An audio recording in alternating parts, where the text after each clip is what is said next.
안녕하십니까. 한국띠까시 무소 대표 이상욱입니다. 오늘은 제가 진주에 왔는데 시와 편견 그리고 한국띠까시약 그 사무실을 방문해서 우연히 안희숙 시인을 만났습니다. 그래서 사실 띠까시 리레이 인터뷰는 중진 시인들을 대상으로 하였는데 신예 시인을 한번 모시고 인터뷰를 해보는 것도 좋겠다 그런 생각이 들었습니다. 그래서 오늘 제가 적극적으로 요청을 했는데 안희숙 시인께서 그냥 또 수용을 해줘서 감사합니다. 반갑습니다. 안녕하세요. 반갑습니다. 네, 저 안샘은 그 여러 공모전에서 당선을 많이 했습니다. 그 먼저 띠까시 공모전에서도 그 대상 없는 최우수상을 받으셨죠. 네. 먼저 그 이야기부터 좀 해주시죠. 그게 어떤 대회였죠? 이병주 국제 이병주 국제문학제 띠까시 네네. 공모전. 네네. 그때 이제 대상 없는 최우수가 2명이었나? 네네. 그래가지고 결국은 이제 그게 대상인데 띠까시에 대해서는 언제부터 관심을 가지고 그렇게 이병주 국제문학제 띠까시 공모전에도 응모를 하시게 되셨어요? 제가 아무래도 네. 사천에 살다 보니까 네. 또 그 띠까시의 어떤 근원지라고 할까 여기가 고성이잖아요. 고성. 그러니까 뭐 아무래도 인접해 있다 보니까 자주 접하게 되고 네. 그래서 저도 띠까시를 한번 네. 써봐야 되겠다 그렇게 생각하고 있던 중에 네. 그 이병주 문학관에서 네. 그 시인 학교를 연 적이 있어요. 그때 최강임 교수님께서 네. 그 띠까시 쓰는 법에 관한 그 강의를 한번 해주신 적이 있거든요. 그렇구나. 그때 막 열의가 확 불타올라가지고 저도 이제 막 한번 써봐야 되겠다. 그래서 그 자리에서 바로 그 우리 이병주 선생님 그 동상인가 벤치에 앉아 있는 책을 읽고 계시는 장면이 있거든요. 그래서 이제 제가 띠까시에 대한 두려움이 조금 있었던 게 글은 제가 원래 시인이니까 글은 쓰지만 사진을 찍는 것에 대한 두려움이 있었거든요. 사진을 잘 찍어야 되는데 그래서 이제 그러면 내가 어떤 띠까시를 쓸까 궁리를 해보니까 그냥 그 작품성이 없어도 충분히 어필이 될 수 있는 걸 찾다 보니까 이병주 선생님을 생각하고 또 뭐 이병주 선생님은 뭐 지리산이라는 소설책도 쓰시고 이제 뭐 그래서 이제 그 어떤 지리산의 굴곡 이런 걸 생각하다 보니까 이제 그 이병주 선생님 이마에 주름살이 굉장히 많잖아요. 그래서 이제 그것을 어떤 이병주 선생님의 그 굴곡진 삶에 치환을 시켜서 써봤거든요. 그랬구나. 그 작품 이름이 뭐죠? 중마고. 중마고였구나. 네.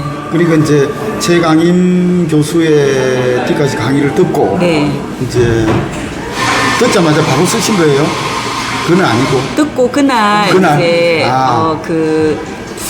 제가 좀 전에도 말씀드렸듯이 그 풍경 사진 같은데 좀 자신이 없어서 좀 더 구체적으로 이렇게 집중해서 찍을 수 있는 사진을 이제 찾다 보니까 이병주 선생님의 그 얼굴 사진에 이제 좀 관심을 갖게 되었고 그래서 이제 그때 이제 그 이마를 딱 보는 순간 영감이 떠오르더라고요. 그 이마가 약간 산의 능선처럼 지리산의 어떤 지리산의 능선처럼 그리고 또 이병주 선생님의 삶이 굉장히 희곡했잖아요. 중국에 뭐 학병으로 끌려가시기도 했고 뭐 책에 읽어보니까 뭐 마구간 청소도 하셨다고 하더라고요.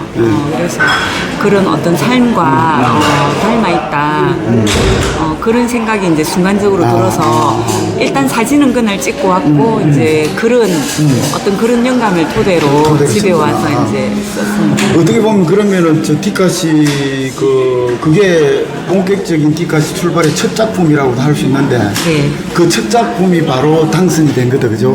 그것도 최우수상으로. 굉장히 운이 좋은 케이스. 그런데 나는 안희숙 시인께서 뭐 팽사리 문학 대상인가?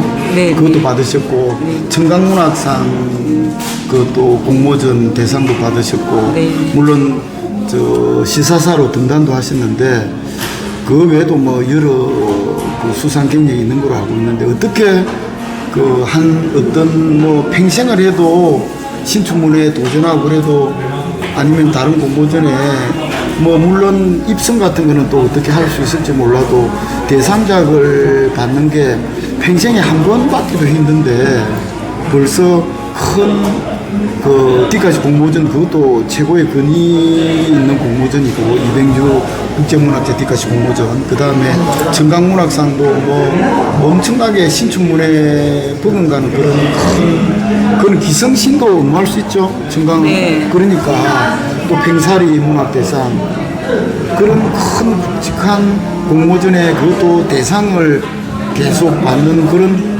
비결이 뭡니까? 그건 어떻게 그런 일이 일어날 수 있는 거죠? 나는 그게 평상시에 궁금해서 안희숙 시인을 만나면 내가 한번 질문을 하고 싶었어요.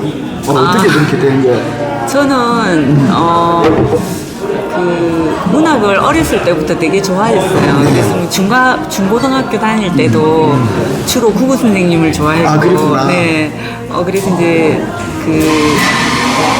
그렇게 이제 대학 다닐 때 약간 이제 시를 좀 껄쩍이기도 했었는데 네. 이제 결혼하면서 문학과 이제 담을 쌓고 살았거든요. 근데 이제 한 6, 7년 전부터 6, 7년 전부터. 이제 삶에 회의감이 오더라고요. 네, 이제 조금 나이도 어느 정도 되고 이제 좀 안정적으로 되다 보니까 삶에 회의감이 오고 그래서 이제 내가 남은 인생에 할 수 있는 게 뭘까라고 생각을 해보니까 문학을 하는 게 가장 의미있고 보람된 그런 삶이 아닌가. 그래서 이제 그동안은 생활을 위해서 저의 에너지를 모두 바쳤다면 그때부터 이제 문학을 위해서 제 에너지를 다 바치기로 결심을 했거든요. 아, 그랬구나.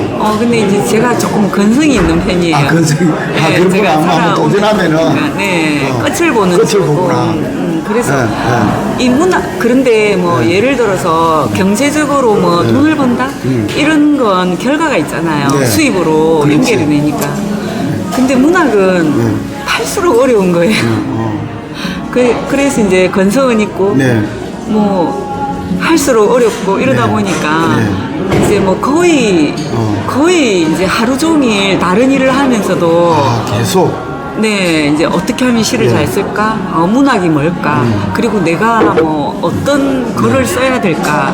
뭐 이런 거에 대해서 이제 하루 종일 생각을 하게 되고, 물론 이제 건성도 있지만 건성보다 더 앞선 것은 문학을 제가 굉장히 사랑한다는 거죠. 네. 그래서 이제 우리가 아무리 해야 될 일이지만 좋아하지 않으면 안 되잖아요. 그래서 뭐 밥 먹고 나면 밥 먹는 건 좋아하니까 잘 먹는데 설거지는 하기 싫으니까 잘 안 하게 되듯이 그렇게 이제 일단 제가 좋아하고 할 수 있는 일이기 때문에 굉장히 열심히 했던 것 같아요.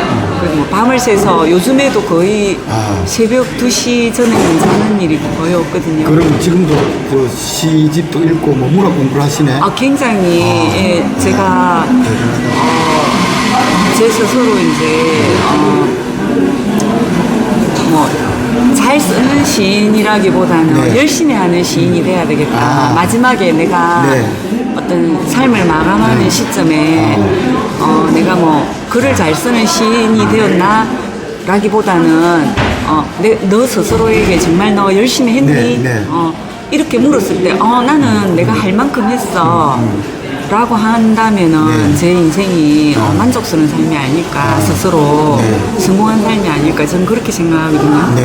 그래서 뭐 남들이 저한테 뭐 어떻게 하냐 뭐 남들에게 보이기 위한 게 아니라 저 스스로에게 만족하기 위해서 조금 노력형입니다. 굉장히 노력하는 편입니다. 저는. 그러니까 그 문학을 시를 사랑하고 먼저 시를 사랑하고 그래서 뭐 어떤 생애 어떻게 보면은 어떤 사람들은 뭐 예를 들어서 돈을 번다든지 명예를 얻는다든지 뭐 그거로서 생애 어떤 만족감을 얻는데 모든 에너지를 문학에다가 집중하고 지금도 2시까지 뭐 잠을 안 자고 공부를 할 만큼 그렇게 한다는 그게 결국은 그 주요 문학 공모전에 당선된 게 그 우연이 아니네요. 들을 겁니까? 대단하시네.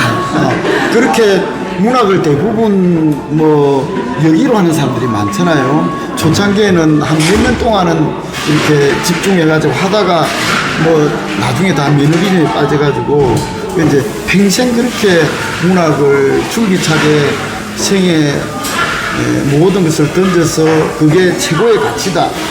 문학이 종교처럼 그렇게 생각하는 사람은 그렇게 많지 않은데 이 안씨께서는 그런 자세군요. 그러면 우리 안쌤은 시공부를 주로 박종현 쌤하고 같이 많이 했죠. 네, 이제 제가 시를 배울 시점에 네. 박정현 선생님이 네. 진주 과기대 평생교육원에 그 시창작 강좌를 개설하셨어요. 그래서 이제 제가 네. 거기 등록을 하게 됐죠. 네. 그게 이제 시를 쓰게 된 네. 계기가 됐고, 네.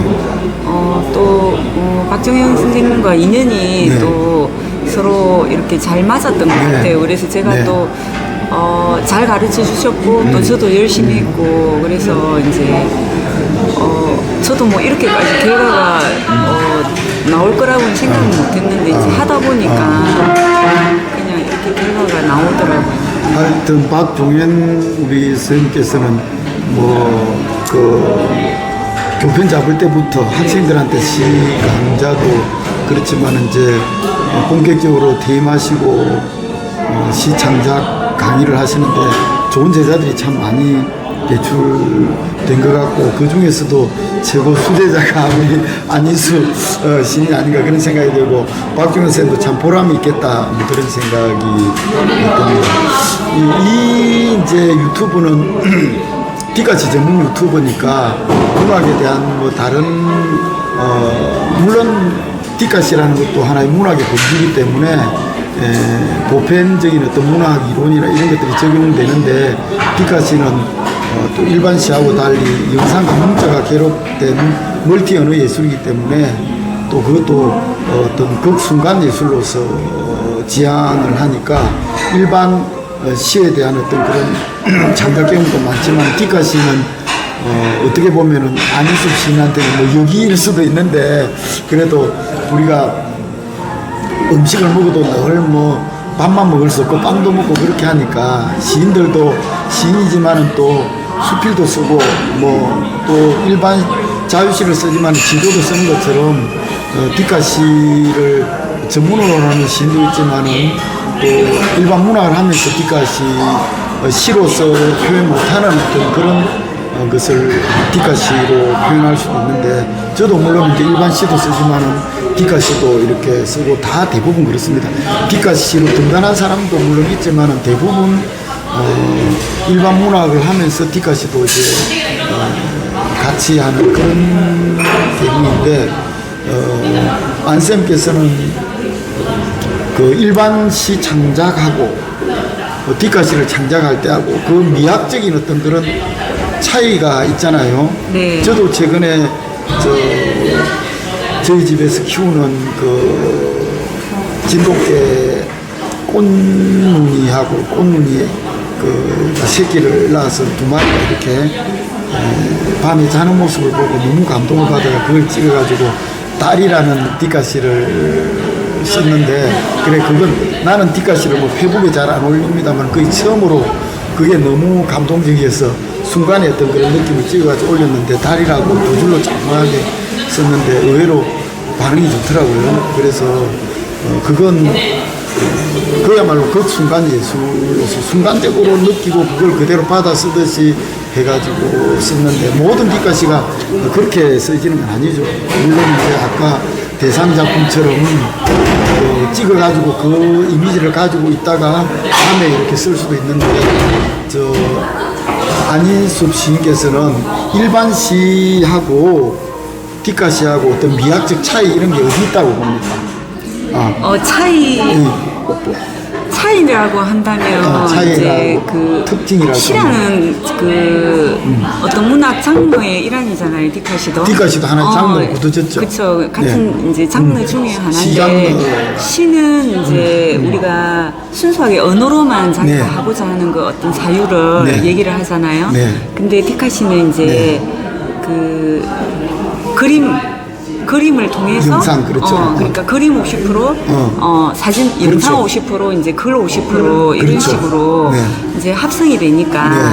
근데 뭐 그런 차이가 있죠. 근데 저는 차이보다는 그 공통점에 좀 주목하고 싶은데요. 제가 이제 디카시를 쓰기 시작하면서 정말 그 느낀 건데 시에도 굉장히 발전이 있어요. 왜냐하면 지금 예를 들어서 저기 지금 식탁 다리가 보이잖아요. 그러면 저걸 딱 보면 일단 사진을 먼저 구상을 하죠. 그렇죠. 그리고 이제 머릿속으로 막 생각을 하는 거예요. 저게 그 검정색 다리선이 뭐 우리를 지켜주는 뭐 군인 아저씨 같다라든지 예를 들어서 저렇게 뭐 일직선으로 계속 같은 자세로 있으니까 이렇게 이제 계속 그 사진의 구도를 잡으면서 시상을 떠올리게 되는 거예요. 그러니까 결국 시에도 도움이 되는 거죠. 그래서 이제 그리고 어떤 사물을 볼 때 예전에 비해서 굉장히 섬세하게 보려고 노력하고 그 사물을 포착하면서 거기에서 뭔가를 어떤 사유라든지 이미지를 끌어내려고 노력을 하다 보니까 결국 시와 디카시는 서로 이렇게 이질적인 게 아니라 상호 보완되는 그런 장르다. 저는 그렇게 생각하거든요. 그 어떻게 보면 창작 그 과정은 거의 비슷할 수가 있겠다. 그죠?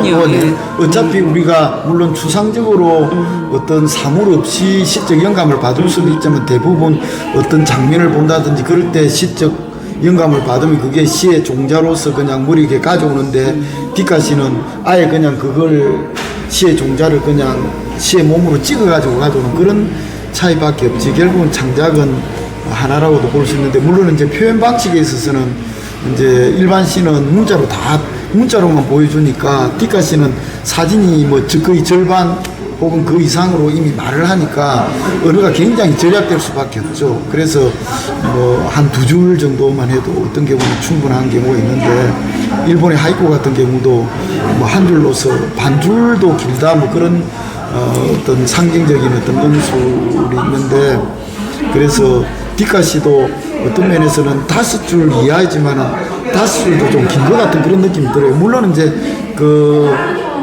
대상에 따라서 달라지는데 디카시가 보다 더 영상이기 때문에 더 좀 운술이 짧아지고 압축돼야 안 되겠나 그런 생각을 저는 좀 많이 하는데 어쨌든 우리 오늘 시내 신으로는 첫 인터뷰예요. 우리 안희숙 시인이 전혀 예정에 없던 그런 인터뷰인데 오늘 응해줘서 고맙고 유튜브 이걸 또 너무 길게 하면은 지루해 하니까 지금도 굉장히 시간이 많이 지났는데 또 다음 기회에 한 번 더 다양한 방식으로 한번 만나기로 하고 마지막으로 우리 유튜버 시청자들에게 뭐 하고 싶은 말이 있으면 한 말씀하고 오늘 이 정도로 하도록 하죠. 한 말씀 하시죠.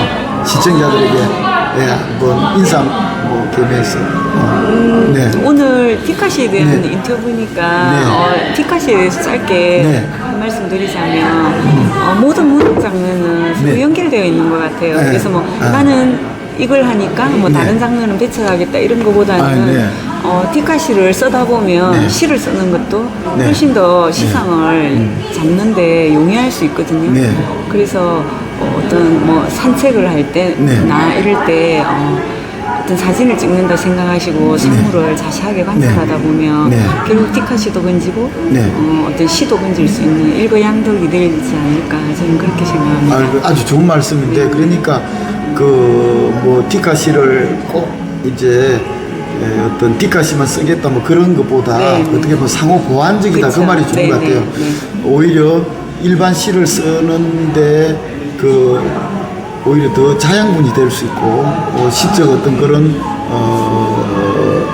어떤 디카시만의 어떤 그런 독립적인 그런 걸 추구하는 것도 좋지만은 누구나 다 쓸 수 있는 그러니까 수필가도 쓸 수 있고 시인도 쓸 수 있고 그렇죠. 그러니까 어떻게 보면은 일반 아마추어들에게는 생활 문학일 수도 있지만 네. 대부분 또 화가라든지 그런 어느 정도 맹사들은 보면은 꼭 자기 어떤 예술 세계를 수필로 기록하잖아요. 그렇다고 그런 것처럼 하더라고요. 뒷가 씨는 어떻게 보면 일반 문인들에게 어떤 그런 자기를 표현하는 또 하나의 일기와 같은 그런 것이 되지 않을까 그런 생각도 듭니다. 그렇다고 뒷가 씨가 어떤 장르로서 독립성을 구축하지 말아야 된다는 그런 뜻은 아니지만 그렇게 상호 보완적으로 누구에게나 이렇게 향수할 수 있는 그런 장르로 본격 문학이면서 어떤 생활 문학, 보편 문학, 어떤 사람은 뒷가 씨를 반려 문학이라 그러더라고요. 반려 문학 그렇게 하던데 그렇게 앞으로 우리 좋은 시도 많이 쓰지만 지금 뒷가 좋은 시리즈 시집들이 많이 나오니까 시와 반시에서도 나오고 작가에서도 나오고 한국 뒷가 시학에도 나오니까 우리 이병주 국제문학회 뒷가시 공모전 대상자로서 뒷가 시집을 하나 내는 게 앞으로 물론 이제 일반 시집을 먼저 내야 되겠지만 네. 뒷가 시집도 하나 좋은 시리즈 시집으로 내야 그 대상자로서의 어떤 그런 의무를 다하는 것이다 그런 생각을 합니다. 앞으로 네. 기대할게요. 차후에 이제 차후에 준비해보도록 하겠습니다. 그렇게 합시다. 오늘 인터뷰 적극적으로 했지만 아주 즐겁고 좋았습니다. 감사합니다. 감사합니다. 예.